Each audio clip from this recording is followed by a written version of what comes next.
Udało się zjawie kolejny spokój odnaleźć. To dobrze. Już niewiele mi zostało. Słychać nam już z tego ogniska. Przybywajcie zjawy z bliska.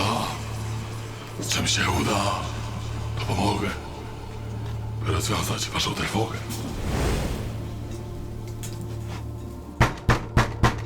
Wejdź, zjawo.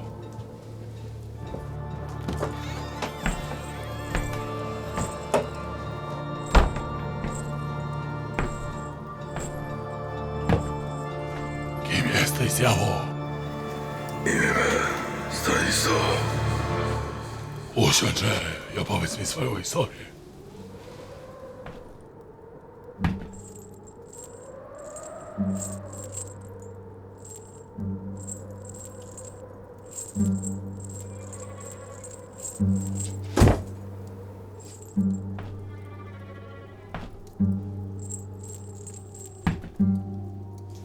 A więc... Byłem wojownikiem. Całe życie walczyłem. Wojeczki nauczył mnie mój ojciec. W naszym rodzie panowała zasada 2 do 1. Każdy pożyczony grosz podwójnie oddawaliśmy, a każdy wydany zysk podwójny przynosił. Za każdą ukradzioną krowę 2 złodziejowi zabijaliśmy. Kury podwajek znosiły. Plony dwukrotne były. A i z ciąży 2 dzieci zawsze się rodziła. Stosując się do tej zasady, ród mój miał dobrze i dobrze się nam wiodło. A i zasada głównie złych rzeczy się tyczyła jeno.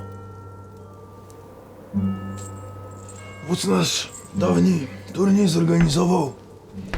Wygrano w nim były jakieś tam mierne pieniądze. I co ważne, pocałunek księżniczki, w której byłem niezmiernie zakochany. Przystąpiliśmy do nich z bratem. Walczyliśmy dzielnie, aż stanęliśmy naprzeciwko siebie. W finale błagałem mego brata, by poddał walkę i bym wygrać mógł. I ku mojej uciesze zgodził się.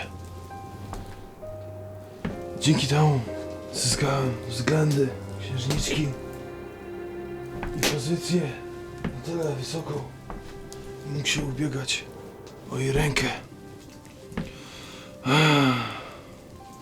Wódz miał jednak inne plany. Wydał córkę swą za miernego rządcy ziemskiego na południu i fortuna się ode mnie odwróciła. Cała trzoda zaczęła parami zdychać, a i zboże co roku pleśniało. A brat i ojciec uradzili wtem, by w miejsce jednej utraconej księżniczki 2 uzyskał. Wyruszyłem w podróż po warowniach, zamkach i fortecach, szczęścia szukając. I w sumie 5 księżniczek zdobyłem. Jednak żadna szczęścia mi nie dała i fortuny nie zwróciła. Więc zostawiałem je kolejno i szukałem następnej. Jednak najwyraźniej ojciec jednej z nich nigdy mi nie wybaczył tego i wysłał za mną bandę zbójców, którzy mnie odnaleźli i na gościńcu zasiekli. Ale ja 2 ze sobą zabrałem i od tego czasu błąkam się i szukam powodu, dlaczego, cóż zrobić mogę i cóżem nie zrobił. Błagam, pomóż mi, a pewien jestem, że dobro mi uczynione podwójnie do ciebie wróci. Rzeczywiście, patrząc na twój problem, miałeś ciekawe życie. Nie Nie jeden by ci pozazdrościł. Ale nie lekko ci bywało.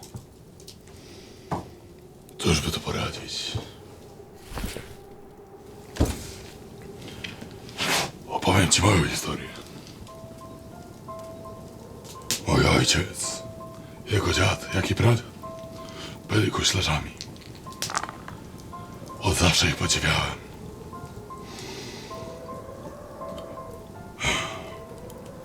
Lecz gdy przyszedł czas przejęcia obowiązków, ojciec mianował na guślarza mego młodszego brata. Ale jak to? Hańba! Spokojnie. Usiądź. Twoja kolej. Rzeczywiście, zazwyczaj powinno być to tak, że to najstarszy z synów obowiązki przejmował. Lecz był od tego wyjątek. Jako jedyny z trójki synów mego ojca nie miałem ni żony, ni potomstwa. Także nikt nie miałby jak obowiązków po mnie przyjąć. Dlatego też i taka była wola starszyzny. I uszanować ją trzeba było. Rzućże.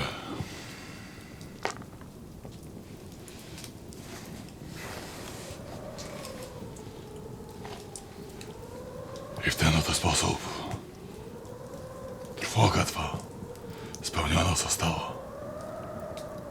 Wygrałeś pojedynek w sposób nieuczciwy. Teraz dwa przegrałeś w również taki sposób. Odejdź z jawu. Ale jakże? Oszukałeś mnie! Ale z trwogi mnie wybawiłeś. Dzięki ci za to. Nie ma za to.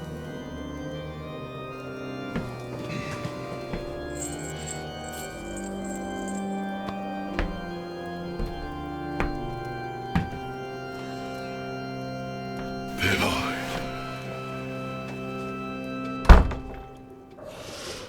Dobrze. Już niewiele mi zostało. Do trwogi wypełnienia. Ogień przygasł. Czuję, że już następna nadchodzi. Gorsza od tej.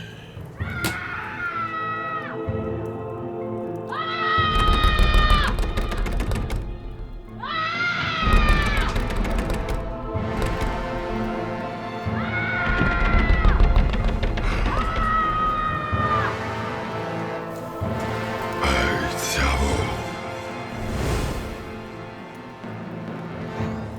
Gdzie ja jestem? Dlaczego się błąkam? Kogo lub co zabić muszę, aby zaznać spokoju duszy? Mów! Pokój! Przecież po to tu jestem. By ci pomóc i na pytania odpowiedzieć. Kim jesteś i co tu robisz? Jak możesz nie wiedzieć? Jestem najstraszniejszą i najpotężniejszą piratką, jaką znało tylko Morze Śródziemne. Niewątpliwie. Lecz by ci pomóc, muszę cię poznać lepiej. Skoro to ma pomóc, nazywam się Esmeralda. Krwawa Esmeralda. Ja i moja załoga sialiśmy postrach, gdziekolwiek się pojawiliśmy. Zabijaliśmy, łupiliśmy, kogo tylko mogliśmy i kogo chcieliśmy. I byliśmy... By rozwiązać twą trwogę, muszę poznać twoją historię od samego początku. Czyli co? Chcesz się dowiedzieć czegoś o moim dzieciństwie? Dobrze. Moja młodość była raczej podła. Mój ojciec był piratem. Często zostawiał nas samą z matką, tak naprawdę. A my żyłyśmy w jakiejś małej, biednej wiosce w Hiszpanii. I ledwo wiązałyśmy koniec z końcem. Dawałam sobie jakoś radę. Potrafiłam złowić tam rybę czy dwie. Taki syn rybaka chyba, Pedro, on nauczył mnie łowić rybę. I sprzedawałam je, no, dostawałam oczywiście za to prawie że nic. Tyle wystarczająco pieniędzy, żeby kupić choć ten kawałek chleba. Ale tak naprawdę dni, kiedy nie było ojca, były tymi dobrymi. Gorzej było wtedy, kiedy wracał. I pewnego dnia wrócił z wyprawy z wujem, cały ranny i wściekły. Krzyczał na matkę, chciał jedzenia i piwa. My nic nie mieliśmy, oczywiście. Mama zaczęła płakać, prosić go, a on ją tylko bił coraz mocniej. Ja próbowałam coś zrobić, pomóc, ale wtedy wuj się na mnie rzucił i przycisnął mnie do ziemi. Zaczął się zdejmować ubrania. Coś we mnie pękło. Pamiętam, że wziąłem jego sztylet.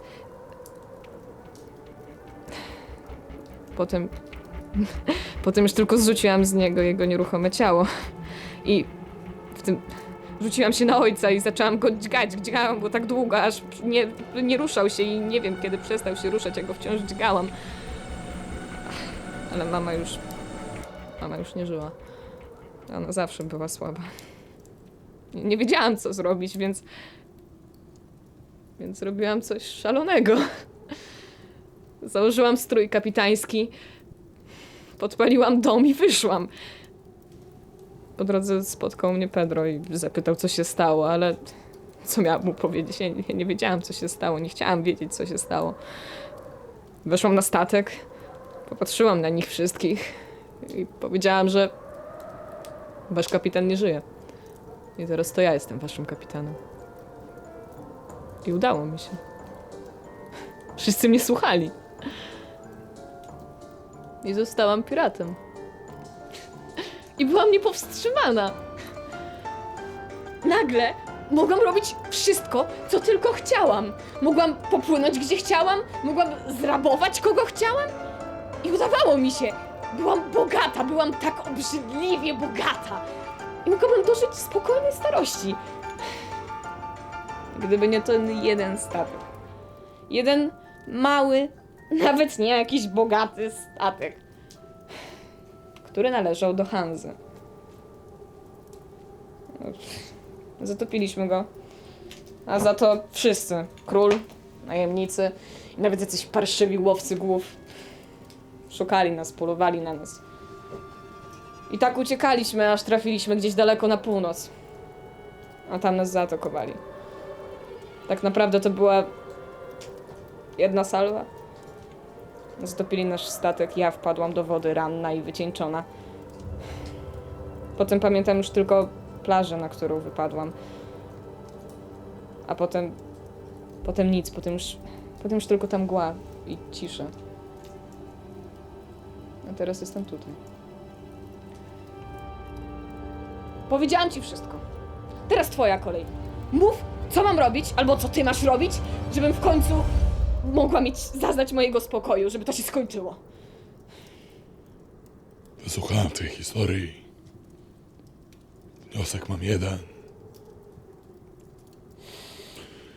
Parszywcem stałaś się takim jak twój ojciec. Szmieją podłą, nikim innym.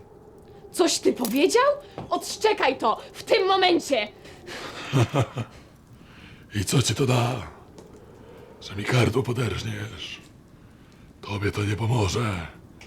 Mi na pewno nie zaszkodzi. Wiedząc, jakim złym człowiekiem był twój ojciec, jak krzywdził innych i ciebie, obrałaś tą samą ścieżkę, mimo że miałaś wybór.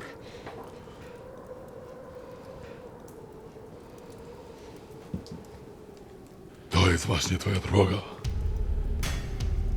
Nie widzisz tego, jakim człowiekiem się stałaś. Nienawidziłaś człowieka, którym był twój ojciec, a poszłaś w jego ślady.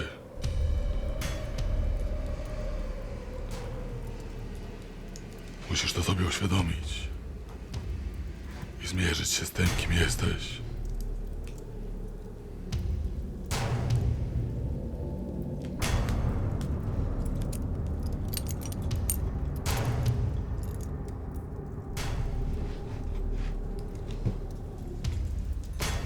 Trwoga twa wypełniona.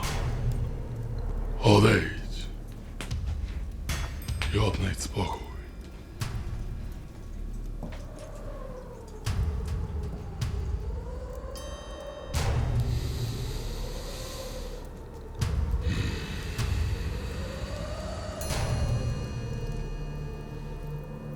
Obiady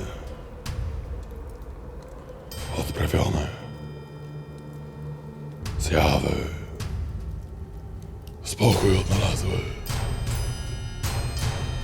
Więc i trwoga ma wypełniona.